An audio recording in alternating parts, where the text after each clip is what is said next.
Majlis merakamkan setinggi-tinggi penghargaan atas kesudian yang amat berhormat hadir bersama kita pada malam ini.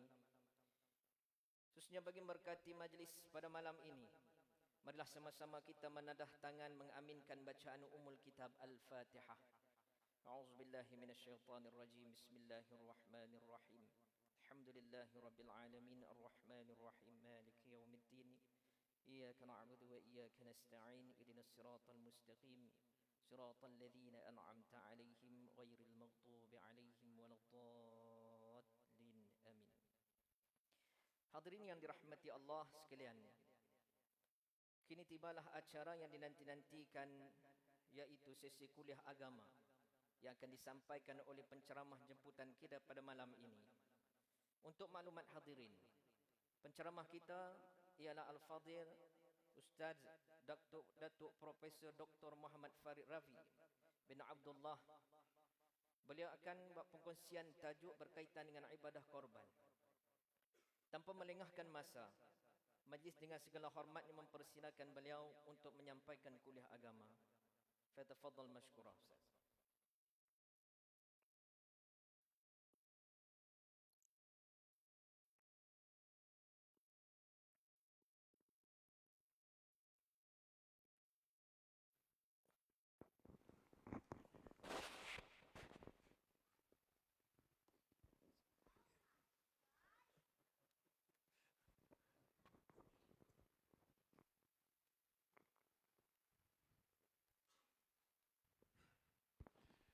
Bismillahirrahmanirrahim. Assalamualaikum warahmatullahi wabarakatuh. Yang amat berhormat Datuk Seri Syahrani bin Muhammad, Menteri Besar Perak Darul Ridwan. Yang berhormat Datuk Ahmad Suhaidi bin Abdul Rahim, Setiausaha Kerajaan Negeri Perak. Ahli-ahli Majlis Mesyuarat Kerajaan Negeri Perak Darul Ridwan, Ketua Jabatan Negeri Persekutuan dan JLC Tuan Haji Saidi bin Haji Syahari, Pegawai Daerah Krian. Okey, selesa. Okey. Orang lain tak selesa tak apa, pegawai daerah kena bagi selesa betul. Seterusnya yang dihormati Tuan Maharaja Indra Datuk Dr. Haji Khairil Anwar bin Arsyad, Orang Besar Jajahan Daerah Krian. Yang berbahagia datuk-datuk, tuan-tuan dan puan-puan serta hadirin yang dikasihi sekalian. Apa khabar tuan-tuan? Pertamanya sama-sama kita rafakkan rasa syukur kepada Allah Subhanahu wa taala yang memberi kita ruang dan peluang untuk berada dalam majlis program kuliah agama bersama yang amat berhormat Menteri Besar Perak Siri 1. Saya pertama sekali bila tanya dekat driver, saya keluar rumah tadi pukul 3 petang. Saya tidur bangun, saya tengok dekat Selangor lagi. Tidur bangun, masih dekat Selangor lagi. Saya kata bila nak sampai? Dia kata Datuk paling tidak 4 jam baru sampai. Saya kata pasal apa jauh sangat? Ni nak masuk Kedah dulu baru masuk Parit Buntar. Oi, saya kata jauh betul perjalanan saya. Tadi Datuk Seri bagi tahu patut kalau naik flight turun dekat Bayan Lepas, masuk second link terus sampai sini dah tuan-tuan. Tak ada orang nasihat saya. Depa saja nak bully saya kot. Tapi tak apa. Dia Perak ni bila masuk Perak dia jalan dia kanan kiri tidak membosankan. Hijau, gunung, ganang. Asalkan tak hujan lah tuan-tuan. Memang enjoy tengok kanan kiri. Jadi alhamdulillah semoga terus makmur negeri Perak Darul Ridwan. Tuan-tuan perempuan yang saya kasih sekalian, bersempena dengan kehadiran bulan ibadat haji dan juga bulan yang kita akan sama-sama sambut satu peristiwa besar iaitu Hari Raya Haji. Nabi SAW beritahu, bergembiralah kalian dengan kedatangan dua hari raya besar. Pertama sekali Hari Raya Puasa, keduanya Hari Raya Haji. Kita bukan sekadar nak menyambut Hari Raya Aidil Adha semata-mata, tapi elok kiranya kalau kita menyelusuri, faham dulu cerita hari raya Aidil Adha ni. Tuan-tuan, saya nak ingin mengajak tuan-tuan bagi melihat kisah Nabi Allah Adam alaihi salam bersama dua putera dia dulu. Itu mukaddimah. Kita kena masuk situ dulu, baru kita faham cerita korban ni.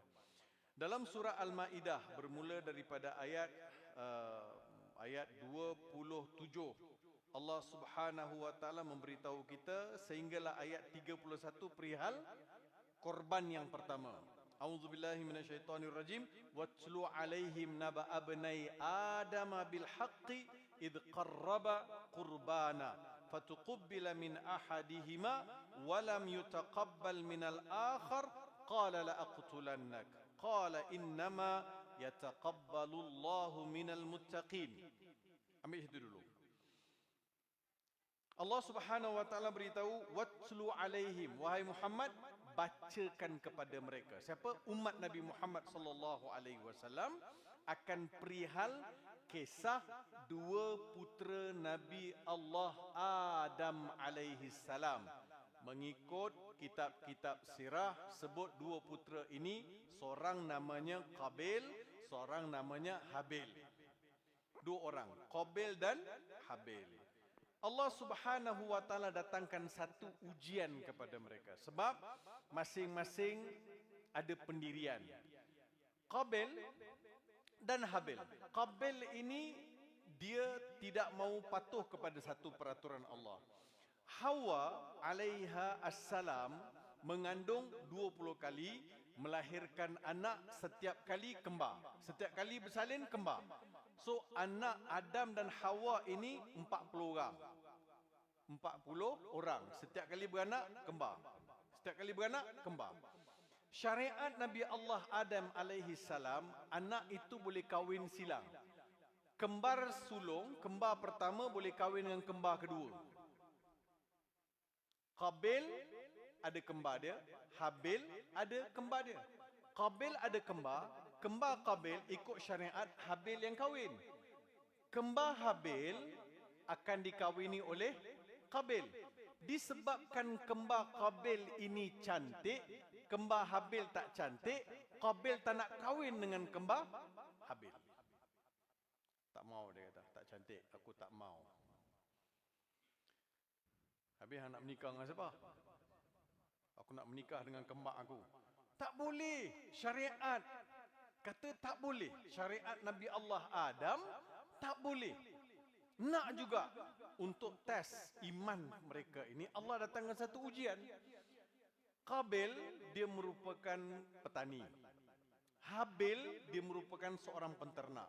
Masing-masing bawa menghidangkan hasil tuaian masing-masing. Qabil dengan tuaian dia, Habil dengan binatang ternakan. Habil bawa seekor kambing yang terpilih, kibash yang sehat, yang paling sehat, yang bulat gemuk bawa. Yang Qabil ini dia bawa tuaian, hasil tuaian yang tak seberapa lah, yang kering. Dia tak berapa serius. Dipersembahkan. Lalu Allah Subhanahu wa taala beritahu, qala innama yataqabbalu Allahu minal muttaqin. Beritahu kepada mereka, sesungguhnya yang Allah akan terima ibadat orang yang bertakwa.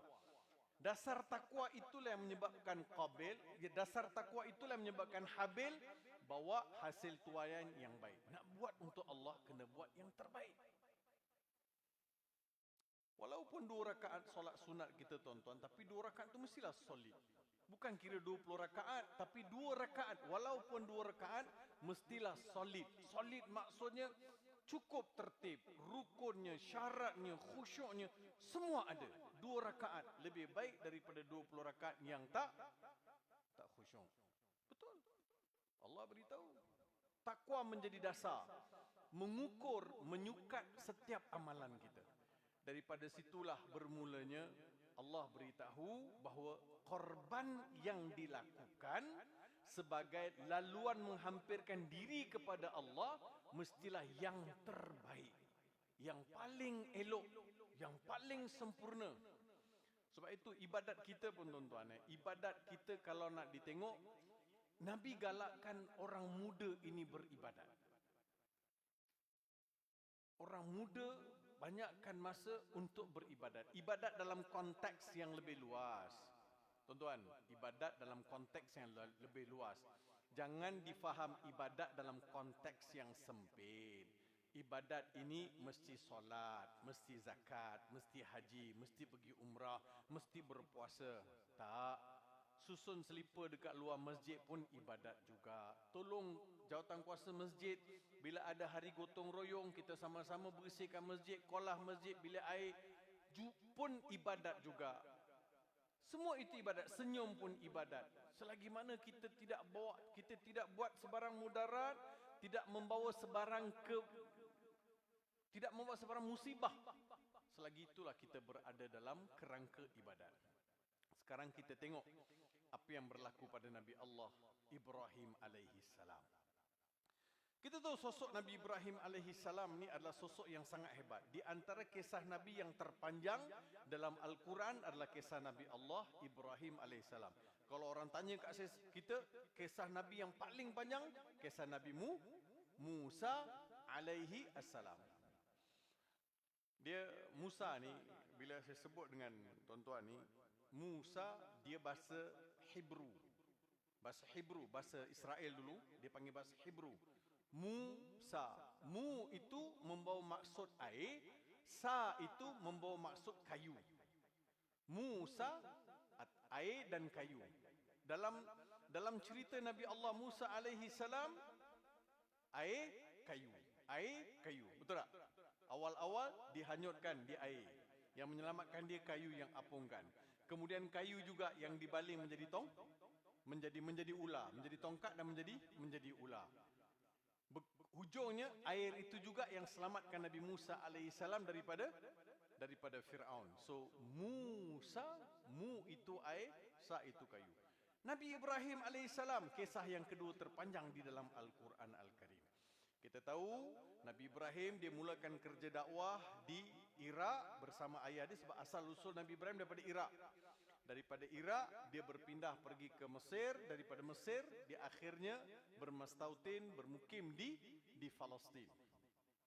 Awal-awal kerja dakwah Nabi Allah Ibrahim alaihissalam dengan siapa? Dengan ayah dia, Namrud. Dengan ayah dia minta maaf. Ayah dia bernama Azar. Ayah dia kerja buat berhala. So ayah dia suruh Ibrahim lah jual. Ibrahim kau jual. Tapi sebab Nabi Ibrahim tidak puas hati bahawa mana mungkin berhala ataupun idol ini menjadi Tuhan. Dalam siri jualan itu Nabi Ibrahim akan buat promo Nabi Ibrahim. Dia kata belilah berhala yang tak boleh makan, tak boleh minum, belilah berhala yang tak boleh bercakap, belilah berhala yang tak boleh dengar. Agak-agaknya ada orang beli tak tuan-tuan? Siapa pula nak beli? Kan? Dia ada kalanya Nabi Ibrahim akan buat berhala, tengok tengah panas kan, dia akan ambil berhala, dia akan tuang air, dia kata, panas, hari ni panas, jom minum air. Kenapa kau tak minum? Minumlah, kenapa tak minum? Tujuan Nabi Ibrahim berbuat demikian supaya orang yang mengambil berhala ataupun idol sebagai Tuhan, fikirlah, dia tak boleh makan, dia tak boleh minum. So, situ episod bermula kerja dakwah Ibrahim alaihissalam. Kita semua tahu bagaimana ayah dia usir dia, kemudian pergi pada Namrud, bagaimana dengan kaum, Nabi Ibrahim dicampak dalam api. Habis semua itu, Nabi Ibrahim berkahwin pula dengan Sarah. Sarah ini di antara wanita yang tercantik di atas dunia. Nabi sebut, kamula minar rijali kathir, walam yakumul min nisa illa arba'ah. Lelaki ramai yang handsome, tapi yang betul-betul segak, yang jelitawan, yang cantik ni ada 4 orang aja. Salah seorangnya adalah Sarah. Sarah wanita tercantik di atas permukaan bumi ini yang dikurniakan sebagai isteri bagi Nabi Allah Ibrahim alaihissalam. Kahwin dah. Jadi mula kerja dakwah tu semua berjalan. So Nabi Ibrahim bawa Sarah pergi ke Mesir. Sampai di Mesir, pembesar Mesir sudah jatuh hati dengan isteri Nabi Ibrahim alaihissalam. Pembesar Mesir tanya, yang ni siapa? Nabi Ibrahim kata, ini saudara perempuan aku. Dia tak kata isteri aku, tapi dia kata saudara perempuan aku. Adakah Nabi Ibrahim berdusta? Tidak berdusta, tapi Nabi Ibrahim gunakan kaedah dalam balaghah, dia panggil tauriyah. Tauriyah ini tuan-tuan, dia cakap benda yang betul, jujur. Contoh, Orang bagi salam, orang nak kutip utang datang rumah kan, bagi salam. Assalamualaikum, Assalamualaikum. Kita pesan dekat anak kita, bagi tahu ayah tak ada kat sini. Jadi anak kita membuka pintu kata, orang tu tanya, ayah mana? Ayah tak ada kat sini. Anak tu bohong ke tak bohong? Dua-dua boleh. Satu kita cakap, bohong, bapak dia dekat dapur. Tak, ayah tak ada kat sini. Kat sini mana? Kat pintu. Orang tu tak tanya, ayah ada tak dalam rumah, kat mana-mana, kat bilik ke, kat dapur ke. Orang tak tanya. Minta maaf pakcik, ayah tak ada dekat sini. Dekat sini, itu dekat sini. So itu dipanggil tauriah. Ini siapa? Ini saudara perempuanku. Kenapa kau tak cakap isteri kau? Kalau aku jawab saudara perempuan, salah ke? Tak salah. Sebabkan Nabi Ibrahim tahu, pembesar Mesir ni dia pantang tengok wanita cantik, dia mau buat bini. So Nabi Ibrahim gunakan kaedah tersebut. Namun demikian, pembesar Mesir masih lagi jatuh hati dengan Sarah dan menghadiahkan seorang wanita untuk membantu Sarah. Namanya Hajar. Dia ambil wanita daripada bangsawan, jadilah teman bagi Sarah. Tengok Sarah seorang-seorang tak ada pembantu. Jadi pembesar Mesir kata, aku nak hadiahkan seorang pembantu untuk Sarah. Jadi assistant bagi Sarah. Jadi masa itu Sarah pun dah berumur. Umur Sarah dah menjangkau 60 lebih, nak masuk 70. Jadi, tapi cantik lagi. Macam orang parik bunta lah. Walaupun dah berumur, semua cantik. Perasan lah tu. Pantang dipuji.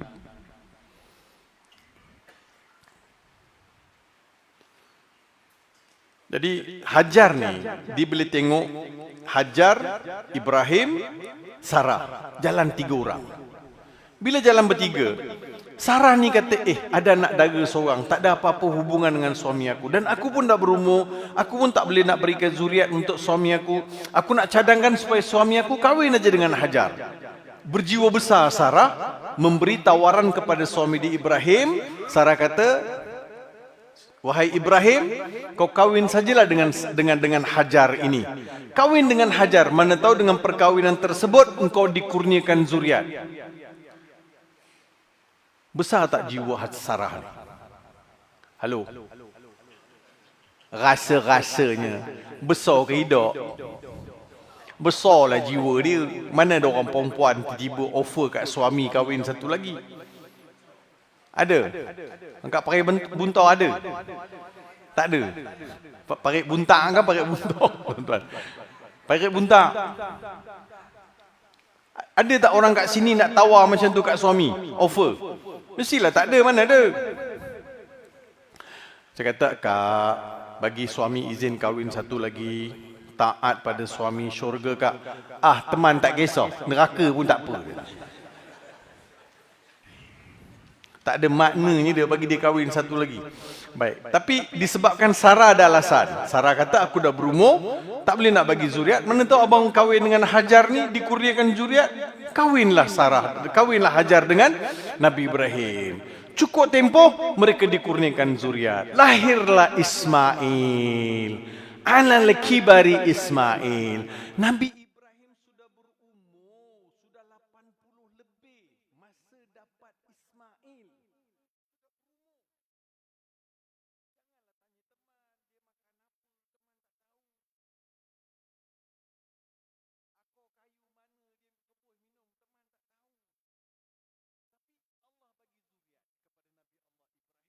Kalau usia Nabi Allah Ibrahim sudah 80. Dapat. Sebab itu Ismail, anak putera sulung itu dinamakan dengan Ismail. Ismail ni tuan-tuan, gabungan dua kalimah.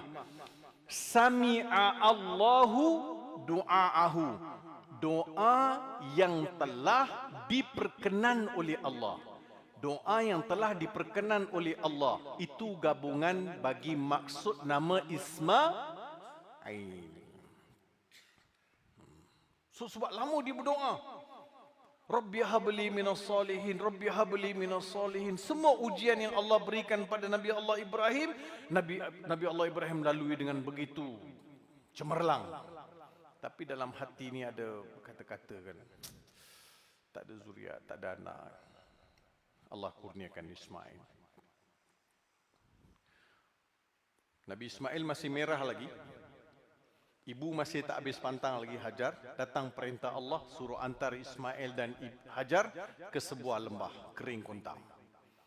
Nabi Ibrahim bawa daripada Palestin pergi ke Mekah. Hantar mereka berdua, tinggalkan di sebuah lembah yang kering kontang.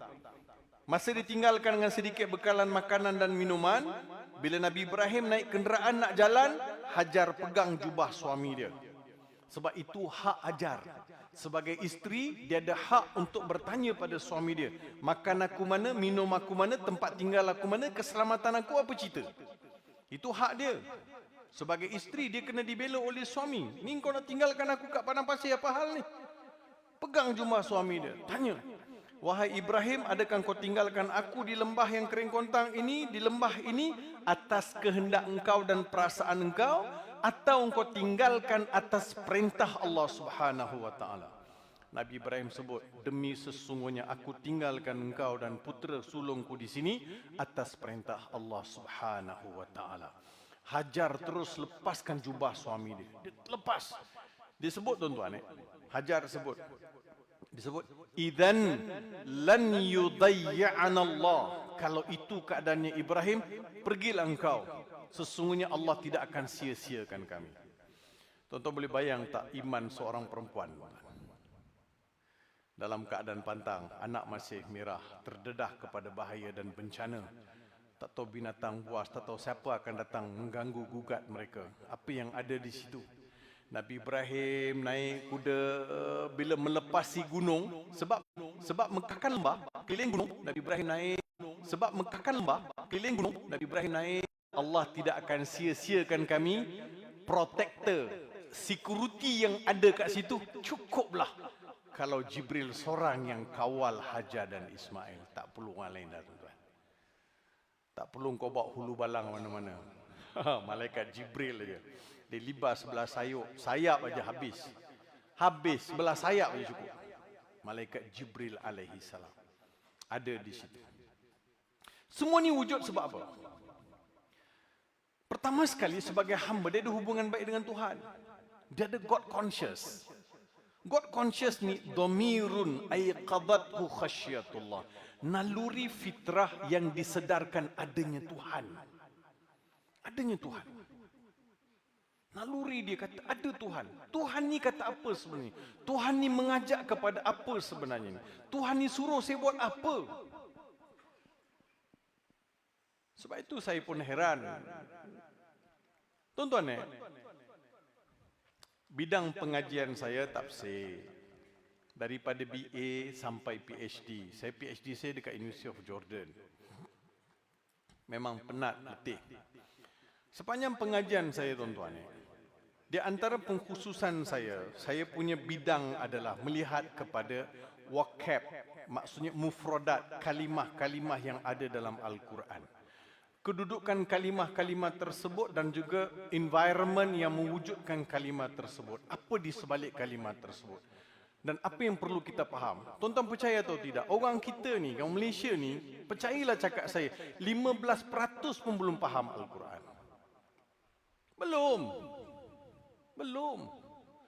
Dahlah baca faham 15%, 15% itu pun kita huru-hara nak tafsir, tuan-tuan. Ikut nafsu masing-masing, ikut aliran masing-masing, ikut mazhab masing-masing. Macam mana negara ni nak dibina dengan Al-Quran? Setiap kali tilawah kita kata kembali pada Al-Quran, berpegang pada Al-Quran. Nak pegang tang mana? Macam mana nak pegang? Insaflah, tuan-tuan. Masjid, surau, habis duit, habis kuliah, macam-macam kuliah buat. Apa yang masyarakat kita dapat kalau tidak dibina umat ini dengan Al-Quran? Kita berslogan pandai. Kita kata Quran, kembali pada Quran. Nak kembali macam mana sebenarnya ni? Bagaimana saya harus menyusun strategi kembali pada Al-Quran? Kena, tuan-tuan, kalau tak, kita akan kekal begini.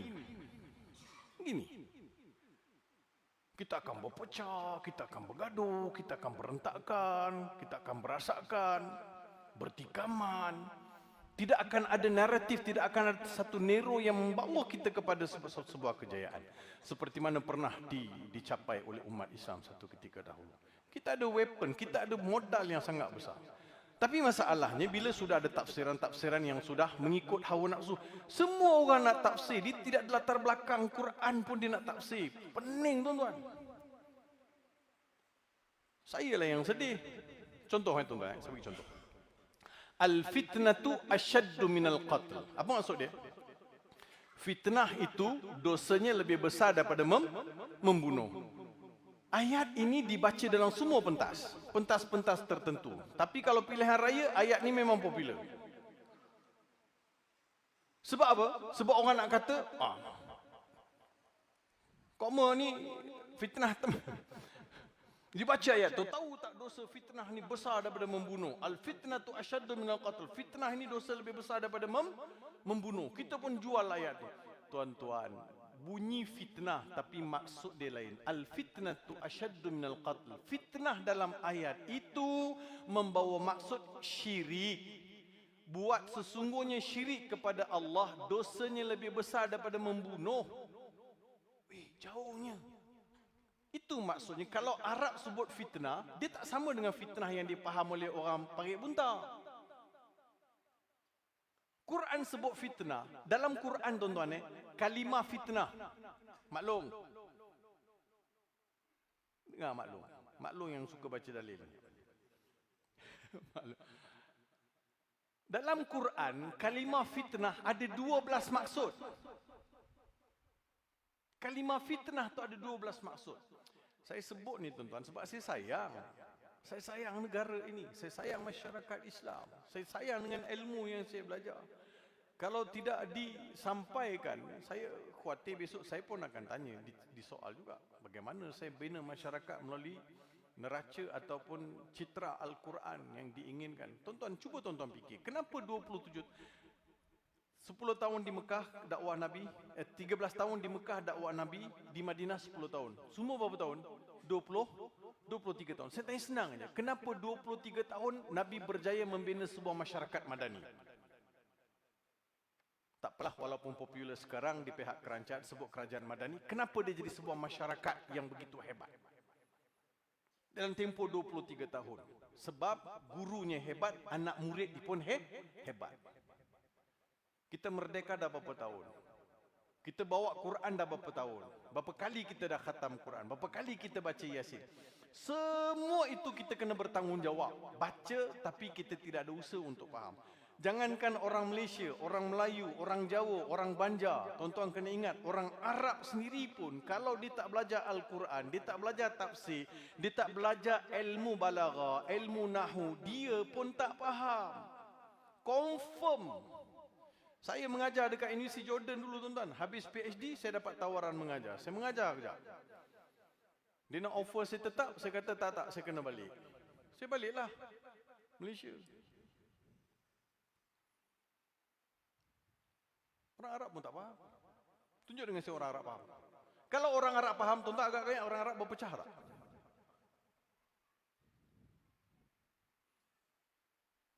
Kenapa kekayaan yang ada di negara-negara Arab tidak dilaburkan negara-negara Islam? Kenapa dia nak pergi melabur dekat negara bukan Islam? Kenapa dia nak kayakan lagi orang negara bukan Islam dengan pelbagai pelaburan?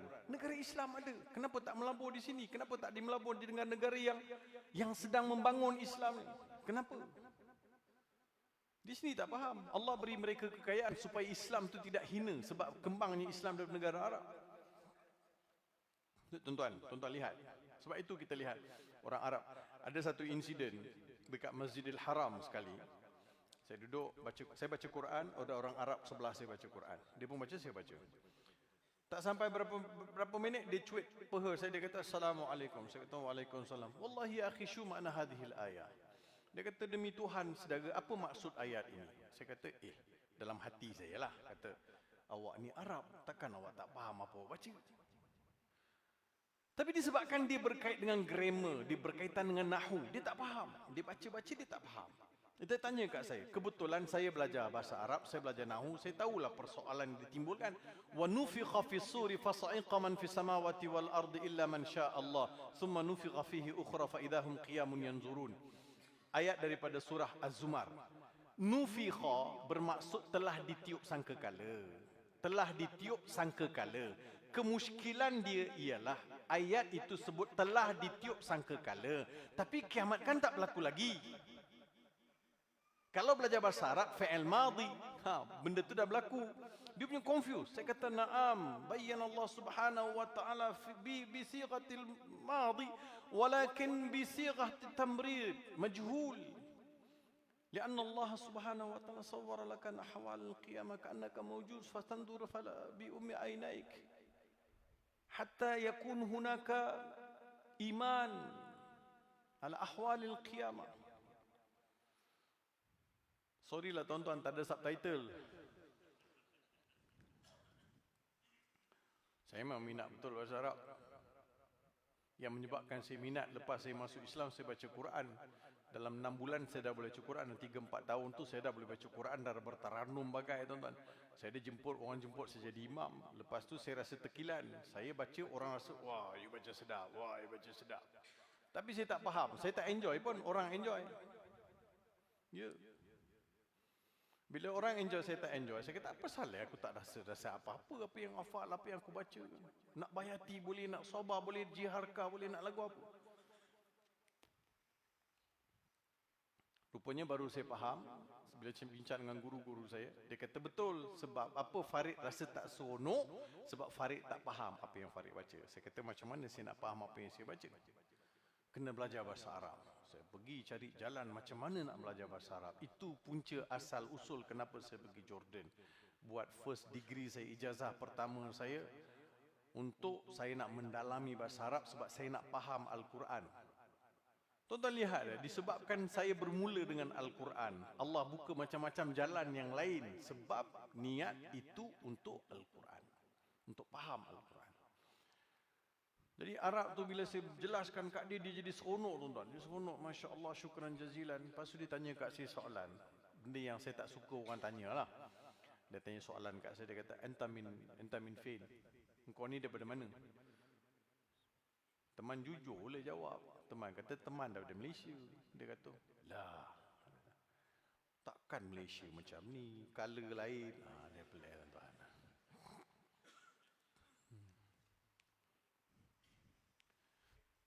Alah, tak jauh beza pun saya dengan Datuk Zamri Kadir. Lebih kurang Kalau jumpa dia kata, ini adik saya. Ambil gambar. So tuan-tuan dan puan yang dikasihi oleh Allah Subhanahu. Saya kata saya betul, saya ni orang Malaysia, tapi disebabkan kami ada banyak kaum di Malaysia, jadi baru dia faham. Dia kata, aku ingatkan kau orang Sudan. Asal gelap aja tolak pergi Sudan. Asal gelap aja Sudan. Tak Sudan Afrika. Itulah koja. So habislah situ. Saya sebut sedikit tuan-tuan sebab kita kena ada usaha. Saya berharap kerajaan negeri di bawah pentadbiran Yang Amat Berhormat Menteri Besar boleh ambil inisiatif. Masjid-masjid, surau-surau dan Tuan Kadi pun ada. Macam mana nak diselaraskan pengajian-pengajian Al-Quran. Nak beri faham masyarakat ini. Bukan sekadar bacaan semata-mata, tapi nak faham. Biar Al-Quran tu jejak. Pak Ji tak susah hati ke Pak Ji? Kita baca surah Al-Fatihah kita tak faham. Kita baca surah Yasin berpuluh-puluh tahun kita baca, tapi kita tidak tersentuh dengan ayat-ayat yang ada dalam surah Yasin. Sayang tuan-tuan. Ini yang akan mengubah kita. Kenapa orang dulu berubah? Sebab dia faham. Benda tu betul-betul landing tuan-tuan. Jejak. Kita tak boleh compromise. Kita kena berubah. Kita kena jadi baik. Apa-apa pun ukhuwah mesti duduk depan. Tuan-tuan lihatlah dalam kisah Nabi Ibrahim AS. Bila Nabi Ibrahim bina Kaabah bersama Ismail, dia bina Kaabah, selesai bina Kaabah, fihi ayatun bayyinatun maqamu Ibrahim wa man dakhalahu kana amina. Tuan-tuan fokus dengan saya. Di dalam Mekah itu, di dalam Masjidil Haram itu ada tanda-tanda kebesaran Allah. Apa dia? Maqam Ibrahim. Maqam Ibrahim. Apa maksud maqam, tuan-tuan?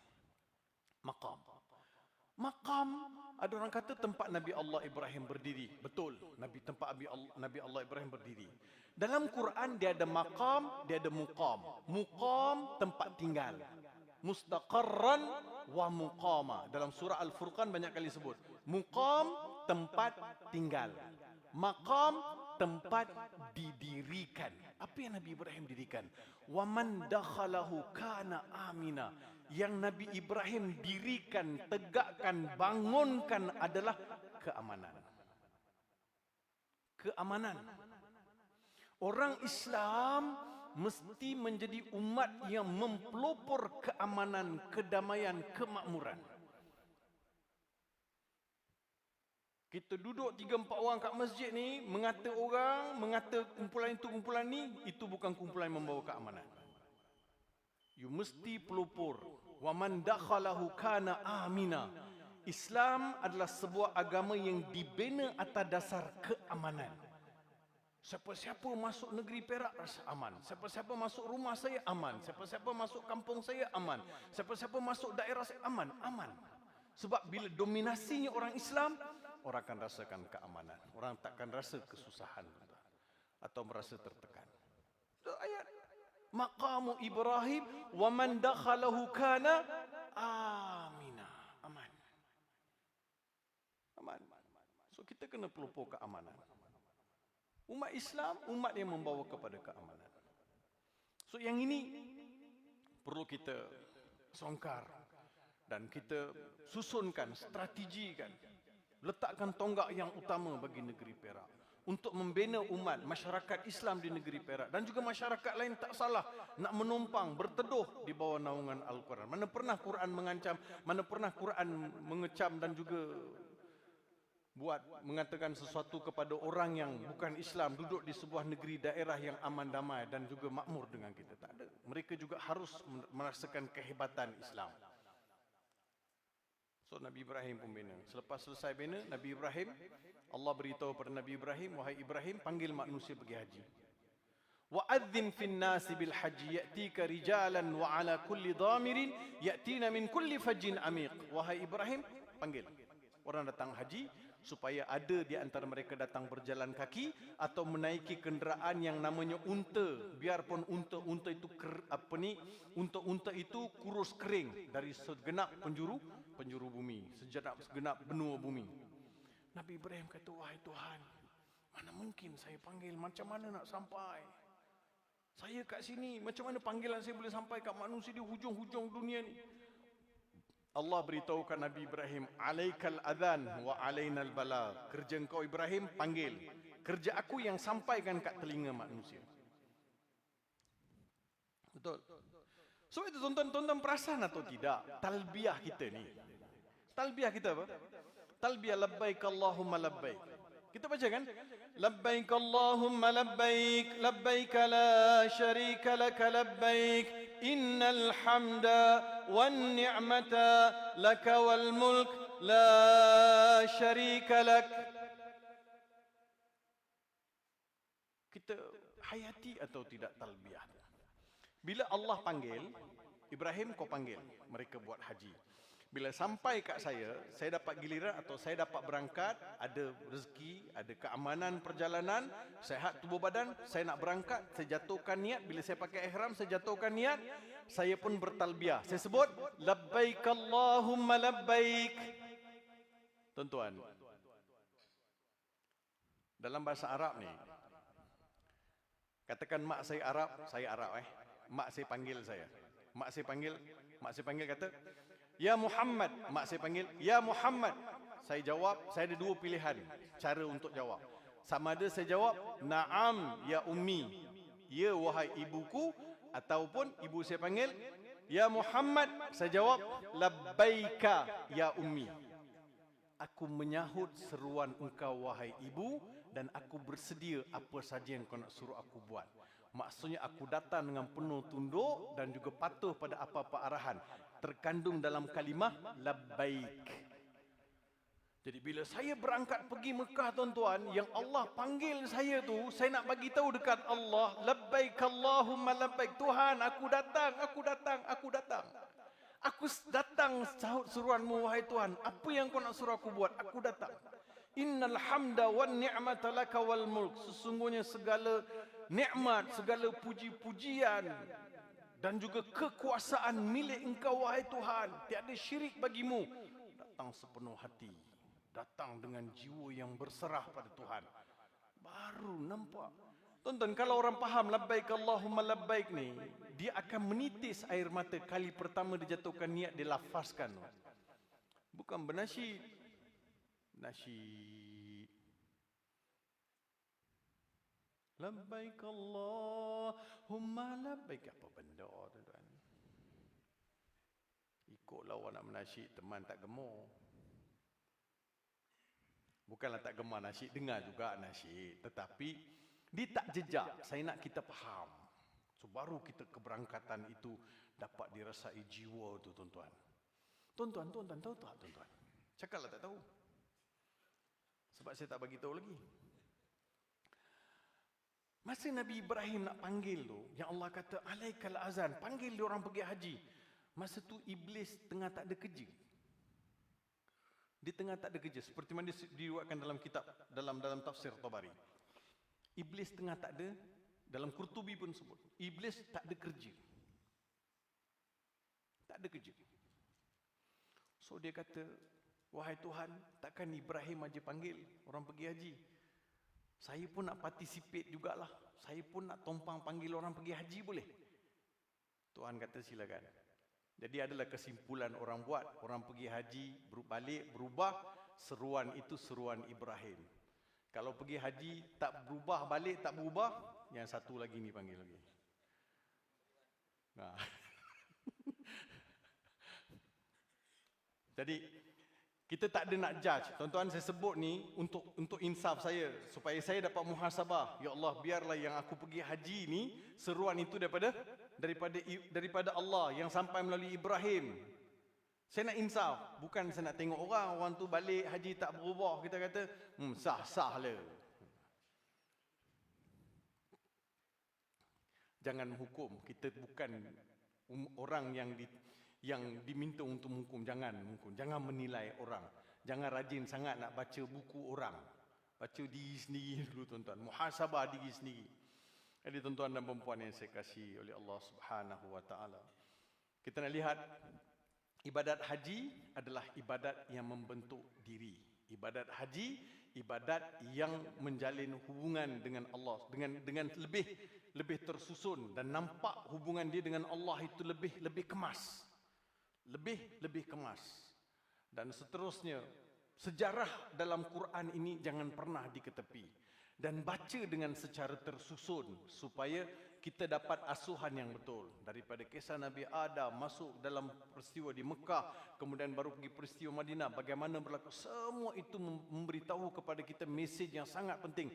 Walaupun berlaku ke atas Nabi Allah Ibrahim alaihissalam, tetapi adalah pengajaran juga untuk kita. Tapi kan, ada tak seminit dua lagi saya nak cerita Sarah. Nanti kecil hati pula Sarah.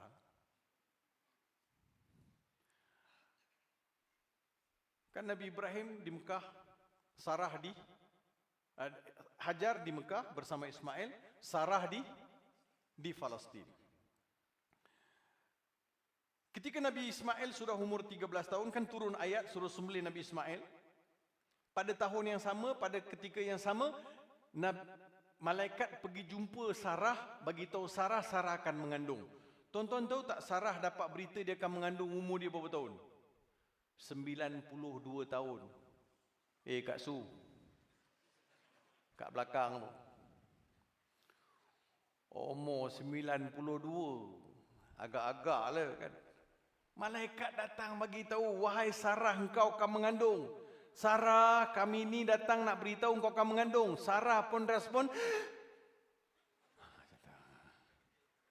perempuan terkejut, macam tu. Lepas tu fasakkat wajhaha, dia tepuk muka dia, kata macam mana ini ajuzun aqim, aku ni perempuan yang sudah menopause. Bahasanya Quran bahasa saintifik, aqim dia dua, perempuan tak beranak, sama ada dia aqim sudah lanjut usia ataupun akhir memang dia tak beranak. Dua Quran guna untuk perempuan yang tidak beranak ni, tidak boleh melahirkan anak. Macam mana ni nak mengandung, aku dah 92 tahun, dah tua, dah tak boleh dah. Malaikat tanya, atajabina min amrillah, Sarah, kau rasa susah ke bagi Tuhan nak bagi kau mengandung? Sarah pun diam. Sarah pun mengandung, lahirkan putera kedua Nabi Ibrahim alaihissalam, yang kemudian diberi nama Ishaq. Sarah melahirkan anak ketika umur 92 tahun. Macam orang parit bunta. Ya. Kalau ada Rio satu Malaysia tuan-tuan. Ya. Jadi akan glamour. Mak Long yang mengandung ni umur 90 mesti akan glamour punya. Pak Long pun akan glamour. Pak Long confirm akan jadi duta produk makanan kuat. Itu confirm. Produk-produk mesti jadi. Jadi Sarah pun lahirkan anak. Kemudian, kenapa Nabi Ibrahim digelar dengan Abul Anbiya, ayah kepada seluruh kenabian? Nabi Ibrahim ada 2 orang isteri, Sarah, Hajar. Bawah Sarah ni Ishak. Lepas Ishak, Yaqub. Nabi Allah Yaqub. Min wara'i Ishaq, Yaqub. Yaqub ni ada 12 orang putera. Begitulah menjadi kembang membiaknya Bani Israel atau kembang membiaknya keturunan Nabi Allah Ibrahim alaihi assalam. Nabi Yaqub ni dalam Quran Allah panggil 2 kali dengan panggilan Israel. Allah panggil Nabi Yaqub dengan Israel. Kullu ta'ami kana halal li bani Israel illa ma harrama Israilu ala nafsi. Jadi Nabi Yaqub Quran panggil, Allah panggil dengan Israel. Israel gabungan 2 kalimah. Israel. Isra Mi'raj cerita lain, nanti dulu. Israel. Isra bermaksud hamba. Tuhan. Israel, hamba Tuhan. Dalam bahasa mudahnya, Abdullah. Hamba Allah. Jibril, Mikail, Israfil, ada il belakang tu, semua adalah merujuk kepada Allah Subhanahu wa taala. Jadi Nabi Yaqub, sebab itu Nabi Yaqub ni digelar sebagai Abul Anbiya. Cuma Al-Quran menafikan hujung-hujungnya Bani Israel atau Yahudi. Yahudi tuan-tuan, golongan Yahudi kata Nabi Ibrahim ni adalah Yahudi sebab dia telah melahirkan ramai anak cucu Yahudi. Tak, Quran kata ma kana Ibrahimu Yahudiyan wala Nasraniyan walakin kana hanifan muslima. Nabi Ibrahim bukan Yahudi, bukan Nasrani, tapi seorang yang beragama Islam.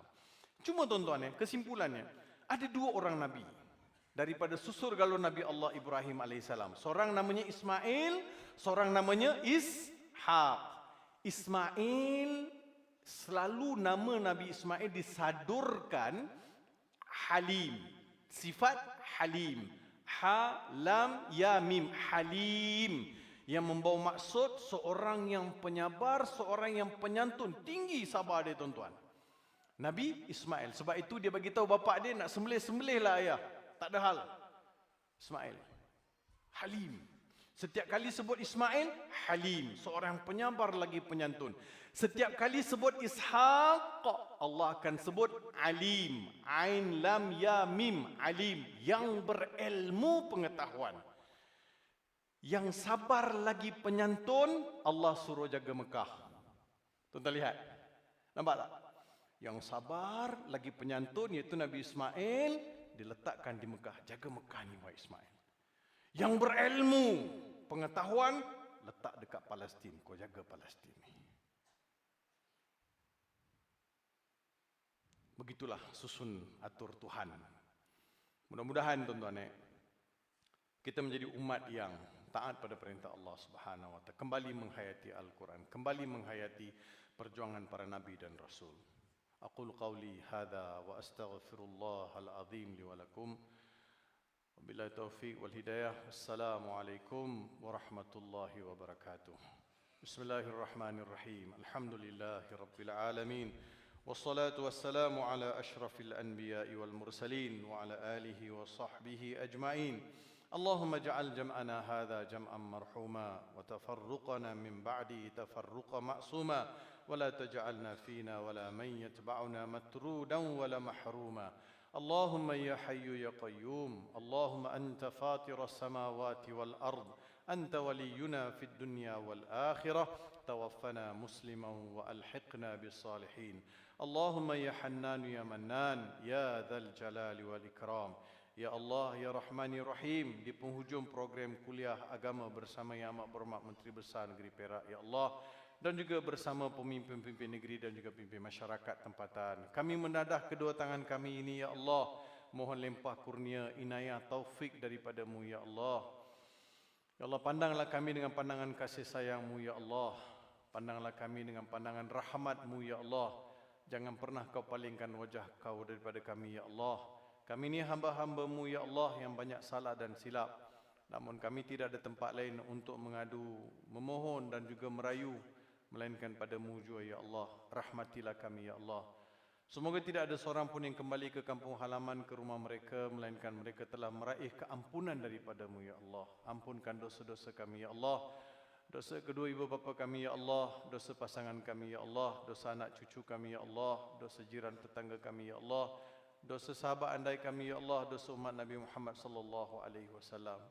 Ya Allah, Kau satukanlah hati-hati kami ya Allah. Kau satukanlah hati-hati kami ya Allah.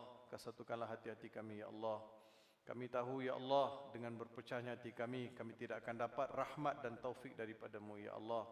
Kami inginkan negeri ini terus makmur dan juga menjadi negeri yang contoh ya Allah. Subur hendaknya ya Allah, dan juga bertambah hasil tuaiannya ya Allah. Kau rahmatilah kami ya Allah. Jadikanlah kami masyarakat di negeri ini yang bekerja keras, bekerja sungguh-sungguh, bertawakal dan berazam untuk membina masa depan yang lebih baik untuk umat di negeri ini ya Allah. Ya Allah ya Rahman ya Rahim, berilah kami kekuatan untuk terus membaca, menghayati dan mengamalkan ajaran Al-Quran ya Allah.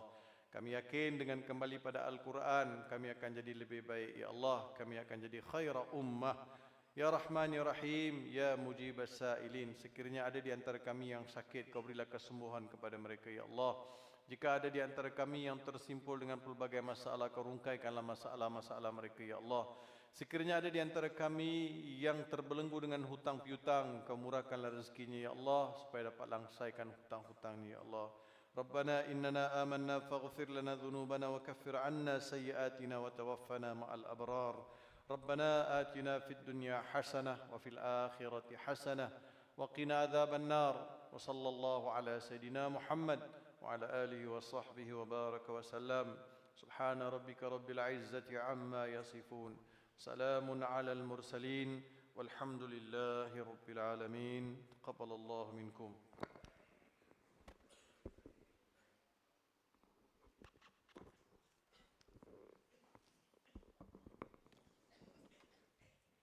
Alhamdulillah, jazakallah khairan katsiran jaza. Selesai sudah majlis kita pada malam ini. Pihak penganjur merakam kasih tinggi penghargaan kepada yang amat berhormat Datuk Seri Sa'ani bin Muhammad serta Al-Fadhil Ustaz Datuk Profesor Dr. Muhammad Farid Ravi bin Abdullah dan seluruh hadirin yang meriahkan majlis pada malam ini.